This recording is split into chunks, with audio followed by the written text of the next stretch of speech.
Սովորաբար չեն ասում դու էլ չգաս գործի, դու հեռացված շատ թեկուզ գրական բառ, բայց հեռացված ես աշխատանքի, ցավ կա սրա մեջ։ Մենք ասում ենք առաջարկում ենք փնտրես նոր աշխատանք, կամ եթե կարող ենք, մենք ձեզ կօգնենք գտնել նոր աշխատանք։ Պարզաչի որ աշխատանքից պիտի հեռացնենք, զգացվեց արդեն, բայց նույնը կարելի է ասել գնացիր ստեղից էլ չգաս։ Մենք հիմնական սա ենք նախընտրում, այստեղ բառերի մեջ կա ասոցիացիա, բառերի մեջ կա ցավ։ Օրինակ, երբ մարդը նայում է ապրանքի գնին, ցավին, երբ քո ձեռքը ցավում է, ինչ հրաման է տալիս ուղեղին, որ ինչ կատարել։ Այդ նույն հրամանը գնում է, երբ գին ենք նայում։ Հենց դրա համար, օրինակ, դրամի կողքից հեռացնում ենք, գրում ենք դերը, կամ դե ենք գրում երբեմն դոլարը։ $100 շատ է։ Գրում ենք դե։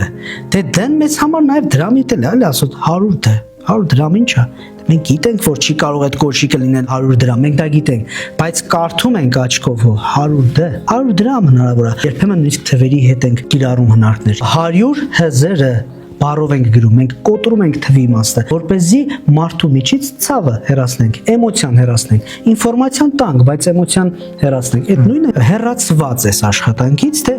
առաջարկում եմ փնտրես նոր աշխատանք։